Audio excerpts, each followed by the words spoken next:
miawe yi asino kwe bodu era gume bo je gode meche mi kudo le ho mi mando dagbea no eje rutu mele ho je mi si le yo kan ho bo fun gbe mi yo mi nadu le tan ho le ta etan dedie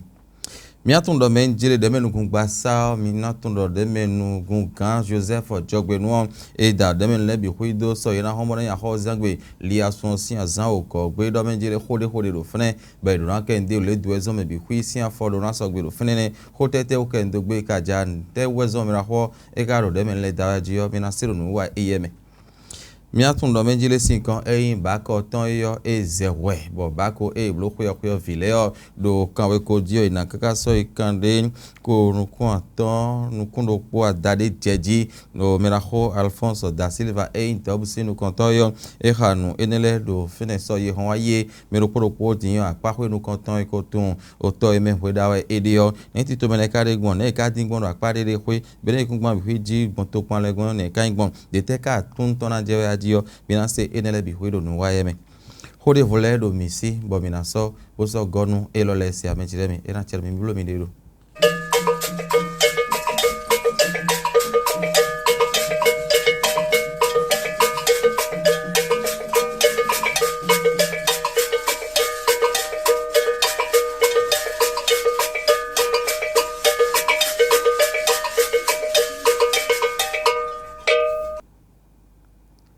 e ma pa gan sise ton ahun eglo keke na gbe pa ogode jije ton da gun me chile mi ten pon ko ifon ton e ba ko yo ko ton yo sin kan e 05 so we le ko ropo bo apa ko nu kan ton e ne sin kan le ka yin gbon anji mi ton be ne ikun gbon anji bi hu yo e ndo e so ogbeto o kan we ko e iten ko mo hun le yo e kande ko atonu kun po adare jeji lobodo o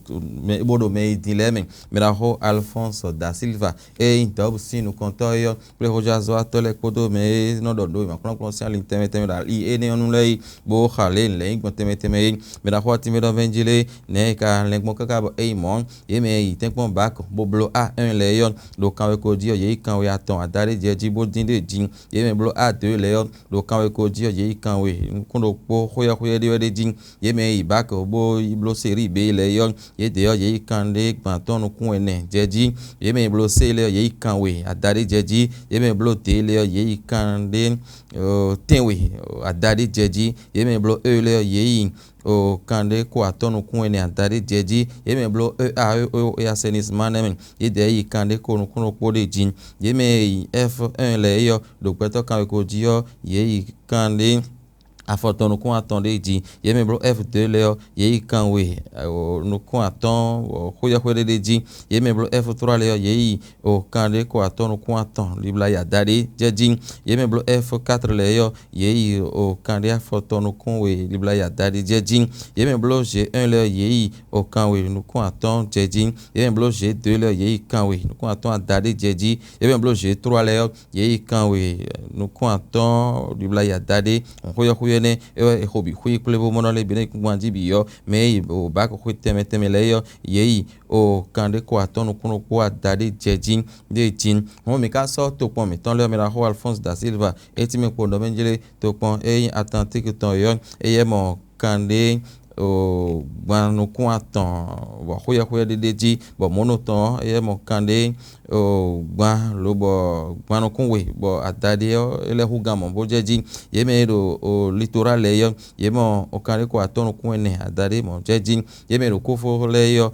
ye do ba ko ton le yo ye tin kakai kare ko atonu kun ene jeji ye me ro su to pon mele yo lo mo ye tin kaka so kare ko atonu kun ene de jin ye me ro bo gu le yo ye tin kaka so kande konukun ene dibla ya darin ye me ro dongale di so ye tin kaka so kande konukun ene bo hoya de jin ye me ro we mele yo ye tin kaka so kande konukun we bo hoya de ji ye me ro so kame kolin don le yo ye lo mo ye tin pere ro vi o kame ko ji yo ye tin kaka so kande konukun do po adari bon le de jin dibla kande konukun we de jin ye me ro atakora le yo ye tin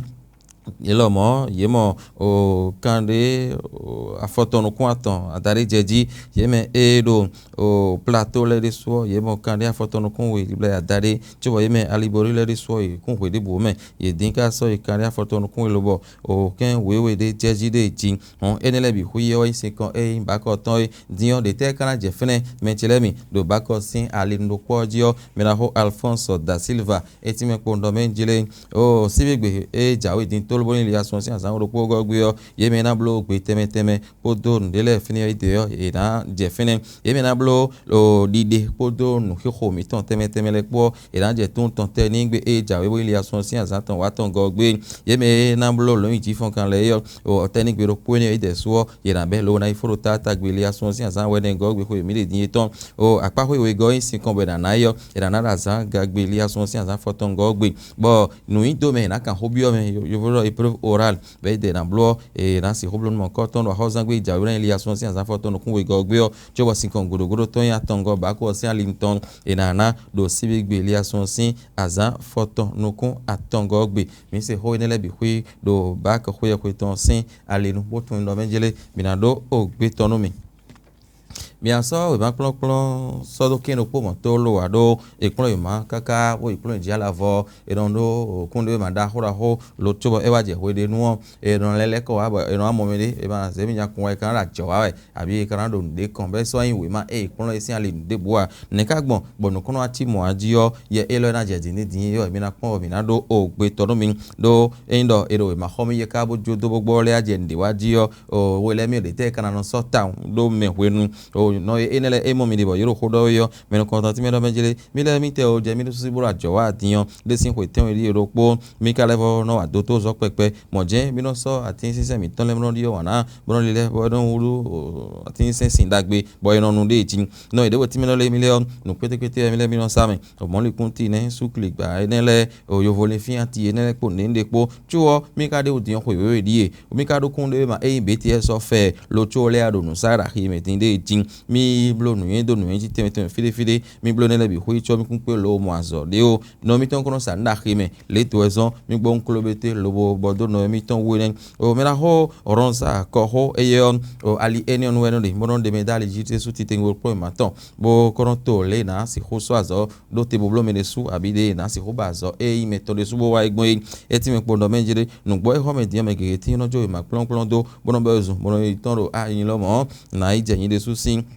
le din e ka do montuo nugbo e azo so lo te mi de su lobo wa bo man do me de kanu ahon nu da gbe ali ye yin be no gbon bo no si ho ba me de so egbedin ton pe le yo le enu mo gege be no ni oblo e nu da gbe de su de tin lo e ka do montuo eno mo do ton pe fu le nu ye ma ho me kaka fo to lo ha pon no do tin a yin su ma ya ba nde bo je o wi wa jin lo me bi hu kun ka si so azo ho inte bo ho bo yan azo ho gan le me bi no le gbon pla o me jin do nu we do de fine din yo do mi ro na jinjain bona kpono fi nka re fi din yo o le ndo nu yen gbon po do le ntun yen de gbon po nsi so azo kwe ro te do bo pe o bo nonu bo ime da azo bo sa ho azo che inu kan do a ene lewe no to kan bi o me de bo jinjain kanji do akwese alenu do alide nu hwe nu yen do nu yen ji gegetin bo no itin to me bo yi do me hwenu bo no e wa je me de su ton ji yo e ran tun le e na blogbon ablene de bo wa bo fon si amlo me mo ja ton ton ran ji yo le e no ve o nu me ka ba no e hwa so be do gba e hwa so be do lo kudo iyo e no ve odo o we ma plon ne akojo doro ton ne bo be ozumboro le mi na ye wazo me no mo me gege egbedin beno do kunde manda hora hole bi hui luo eronle todo azote fu mondo azobon koton wa eko nu wewo atepa ero ron do ero alod go teme si hublole nu ena blo bi hui le ena blo ne bi hui lo don pe di ofido popo karun apondo mi jewo ena pa mi ronu konton wa cho je ikun yan gbo bi o me gidigidi o le jin do mi le ti me no e o fi ni din yo a ndo kwesin hudo ndo ya o je ni waju je pepepe mo di edo mo po won ero jo ma ho me yi do gba mo je de mo so azorote mo je iwaji bo ni ni wa ndo menjile ma fe mo kwepe de e blo ni ka nu ko ya ton de po won gba ero jai e jai po no mo do dion e ma ka so do kwere la lonu wa ma gbo le ikudo ro po nka le ko ikudo o hun na iba azo ne azo ba gbe yo e na iwe da azo ma je kwepe suweji bo ndo menjile nko wa zo pere do ton mo kwe dion na le ko wa ma le fo je azo je ho ho eni na mo kwepe ba azo je dion na la chiti town e do mo bo ikudo bo le do azo ba gbe bo ti me de fo jan le aje ahosu ho ya azo ho ganda yi odiyo e no ve o akwere bi ana mo don din kaka be na pe ba le ko be na le din ajan le so azo to rote e no fe o de su ti tengbe mo mi bi opo ndo menjele e je nde kan tu ya je kan no ni tametan bono le pon do meji ka je kan na do nu kan ide me won me ro poropo e no le nu mo nkan to won ah nu ro ya lo ti bono no te dan so do e diyan e kan pa mi do wa lo tu yan gbobio ikun yan gbobio me o gidigidi o le jin ate pa karo e ton blo e ti tengbero ali enionu ndo idomi edo menjele demenu gbasadon o yeme yin demenu do funele yo demenu gwa Joseph Jogbenu e daru poropo itonle won so ina hon dimbra ya ho zangbeli asun sin azan o ko gbe yo demenu lebi huyo ina demenu gbasa hore do fune bo ina kende o bo hole de yo ne ndo menjele o no hore de dimbo ina be kan o mero demenu gbasa so yi hon so ina hon do hogbo no yo ho ewe na kendule de neyin o ina gbeje se donu don yin o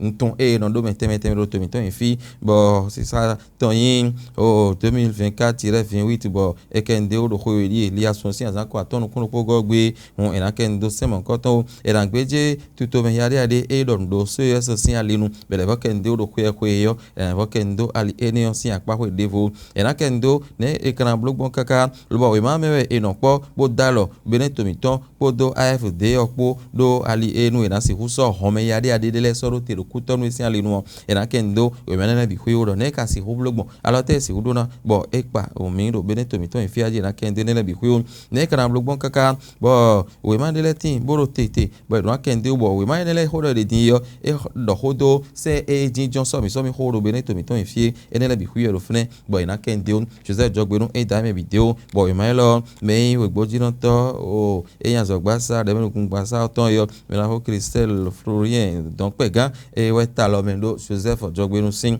onu minado hore fodo mi do jihonu e mi de me chele mi jihonu e mi de yo siyan ero come kon yin de su ti tengbe nu wade tin bo mi no blodo matin live télévision fi do gba vinu penu gono mi ton di me chele mi bo eno yorodo la voix du praticien nu wade di yo Usman Hassan eno waji mi ra ho mi ro wi e kan ho gege bi e do to ero me gba we tin do ku tonu e mi ra ho ali eno no wade boya gbon zero su ti tengbe o tunda apa eni ohwe ne ka mo tete ka nu ozon e ne kana blogbe an di yo mi ra ho Usman Hassan ti me podo menjele boy ti supono ja do hwenu clean ni bo si eno ko inkomeyon eno ho ganji do na ja nu hwenu supoi bo ti yo eno so hwenu clean do ti bono ja zo bo si eno supo ha won azon ropo hon o sin do po do ko teme e blodo beren to mi to fi gun ali pa khade me be do khensin le chele do da yi yo e chele ho ho eno za hwenu mono do blu nenele na yo e chele ne le za je ka de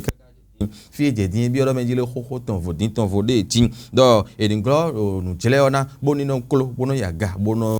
hogan le kono de gbeme mo an ti oja ha mo si on supo ku to no mere kun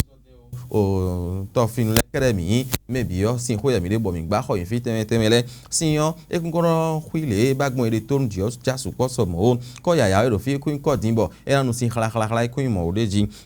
sin to e kun ede teme enele ko do e na no plus yo imana di alin sin na la yi le teme kono din de ti be don blo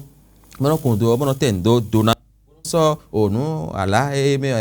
tono gbon tenti to iso de me bo e no ho si on se do fide no zombo si on no ya o mo ali mo no din de le ti me ka brero ku ton to ko me din bo mi mo yo le e no tre aga po do po no te fi bo si on abo no te de me ko no ti fere mo me kon bo no gbe ten se re ji hon e si ho so wa ro da gbe yo da yi bo do blo na le e na yan we go le me le o ye tun gan bo tun itono jile akoi fi mi le din yo o to eno gba mi ble ndo ku to no si kan men tiyan e ho hwe do fene e blo e me do fene e gba ho yin fene e tun ganji lo fi lo gba we bo so ho so gba ro fene bo sunu kan me ton bo be ko do blo nu mi fu bo yin si on se do ali oji don tiyan e si on wa din yo fi te kan agbon aji hun e bi oro menjire chobo no yana si ho wa zo dede bo to gba me ho e na pa me yo me tun gan be tun ro me le yo fi si no gbon din da yi yo e we de hondo e we de igba hwe do e we de yo hodo yin yo menele o tan da me yo le e do na de yi sin ali eneleji mande sin gba enele me mande sin fi enele bonu sin na mo ali mo je sin do teme blo e de gbon khari me botito me de ti be blo e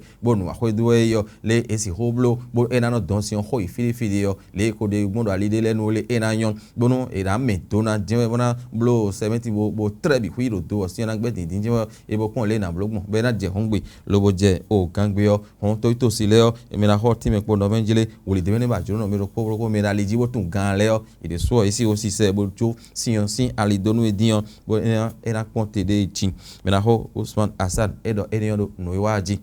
ena chen mi me chele mi hoe mi hewa no mi hoe me din le yo e dodo te no mi ejen mi kode ne ena chen mi me no toji me kon mi ka je fene din le ko lo gbero to ma wa so ina ho e hode vle na je mi si bo mi na so ha lo wa hole mi si a hun e so ne